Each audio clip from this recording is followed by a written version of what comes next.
Vamos a seguir la mesa con Paolo Giulierini del Museo Arqueológico Nacional de Nápoles. Paolo Giulierini, tras licenciarse en clásicas con orientación arqueológica, se especializó en etruscología en la Universidad de Florencia. Es miembro de la Academia Etrusca de Cortona. Ocupó el cargo de director del Museo de la Academia Etrusca y de la ciudad de Cortona durante 10 años, contribuyendo a su duplicación y creando el Parque Arqueológico y organizando exposiciones con el Louvre, el Hermitage y el Museo Británico. Desde 2015 es director del Museo Arqueológico Nacional de Nápoles y en 2018 fue reconocido por la revista A Tribune como mejor director del Museo de Italia. Y también fue director interino del Parque Arqueológico Campi Flegrei. Paolo, bienvenido aquí en el Museo Arqueológico de Madrid y bueno, le damos la palabra. Okay. Good morning. I'm Paul Giulierini. I'm the last director of the Archaeological Museum of Naples. The National Archaeological Museum of Naples is considered one of the most important museums in the world for the richness and the uniqueness of its heritage and for its contribution to the European cultural milieu. It boasts one of the richest and the most valuable collection of works of art and artifacts of archaeological interest in Italy, with an overall exhibition area that has been extended from 7,000 to over 20,000 square meters, not to mention the newly reopened garden.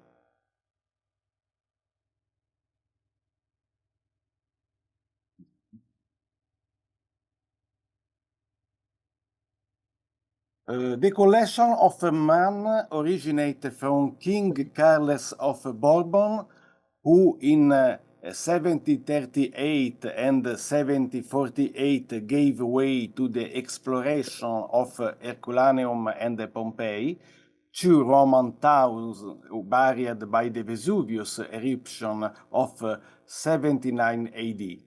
He was also the one who brought to Naples a part of the prestigious sculpture collection inherited from his mother Elisabetta Farnese.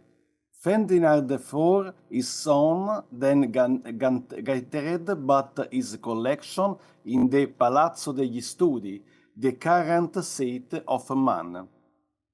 Currently, the museum is a cultural institute in continuous growth thanks to great exhibition, the restyling of the collection, the opening of new galleries, and the new service.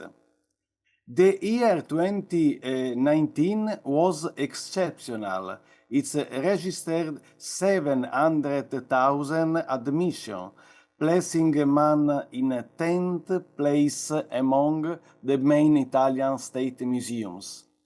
The number of visitors has increased by 80% compared to 2015, and this resulted in upward trend of the total museum income.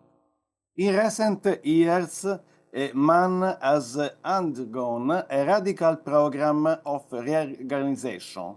Several structural interventions have been carried out and have led to energetic efficiency to implementation of anti-seismic measures for the building and the museum collection. and the increase of a new area open of the public. Some permanent collections have been completely rearranged and refurbished, while the three historical gardens, which were abandoned or in derelict state, have been renewed and opened to the public.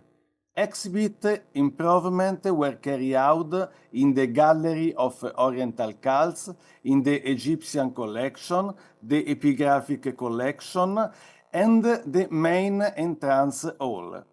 In 2019, the Gallery of Magna Grecia Hall, one of the museum's main collection, was reopened, while in 2020 it was the turn of the prehistory and the protostory section.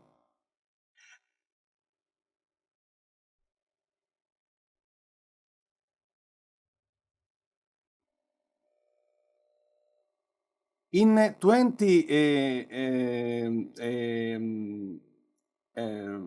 works in the new wing of the museum, the so-called Braccio Nuovo, have been completed. The Laboratory of Restoration and the Education Department have been relocated there, and the auditorium, a space dedicated to events, has been recently inaugurated. During the current year, a new section devoted to Roman technology will be set up in this new building. The museum cultural offer also consists of a wide variety of temporary exhibitions. Overall,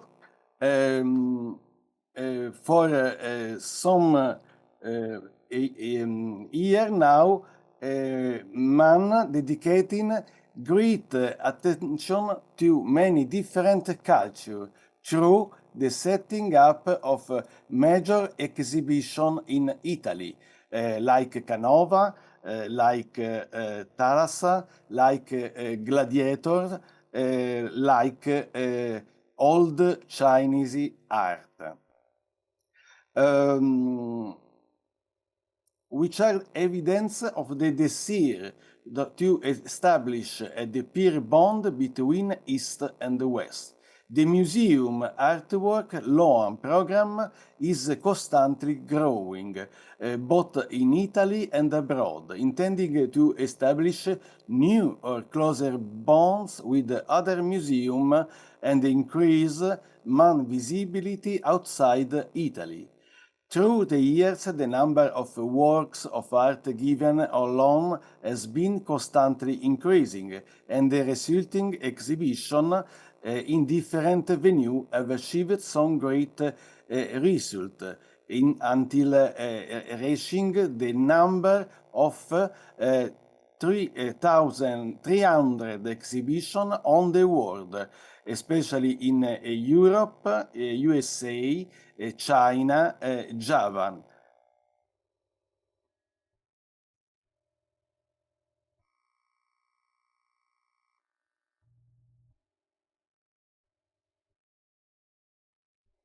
The extraordinary museum collection have been promoted through special projects aimed at physical and cognitive accessibility, tailored for young people, people from minority ethnic, socio-economically disadvantaged background, and the many tourists who are not embedded with the art of the Greek and Roman period. The digital revolution of man began well before the pandemic, when the different cultural contexts of the museum have been disseminated thanks to many different languages, from video game from video mapping to digital platform. This innovative strategy enhances visitor experience through new means of communication, new exhibit and technology.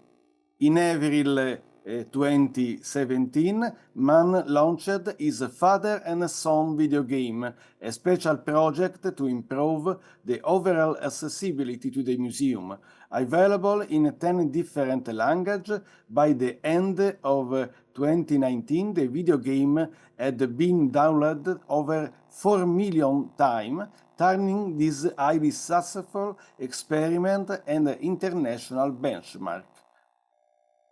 In 2018, Man has initiated a collaboration with the Google Cultural Institute. The new frontier of Man include digital merchandise. As one of its stronghold, Man has decided to invest in the peculiar product of this region, intending to safeguard its territorial identity. The museum has made agreement with America, Europe, Japan, and China for the production of the Man merchandising, high quality and fashion-oriented products linked to creative design, enhance the relationship of the museum with its territory. From creative and artistic craftsmanship to food and wine production, they are all expression of local knowledge. Alongside the many conventions and partnerships set up with the university of institutes, research, but in Italy and abroad, like for example the Man in Color project, Man has always given its strong backing to a network of public and private parties actively involved in the cultural promotion and the support of his territory. In the sense, Obvia, Out of Boundaries Viral Art Dissemination, is a project run by the University Federico II, whose main purpose is to push the museum image to many types of public, employing an innovative strategy that make use of comics, literature, cinema, cartoons, and design.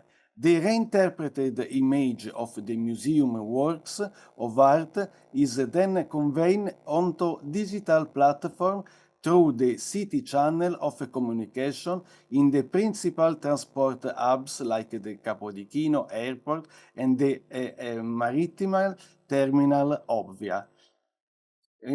Obvia also opened up the museum to its territory, transforming in the reference point for the general public, association and archaeological site, thanks to a stable and a solid network.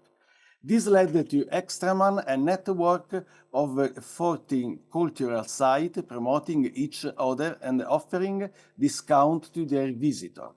The final goal is a cultural district in which a museum is the point of reference for minor cultural cities, tourist and commercial activity, and present itself as an agora, a collective meeting space for all city community, efforts capable of regenerating urban space and historical building that have fallen into disuse, which in the future could be destined for culture, like Galleria Principe or Albergo dei Poveri.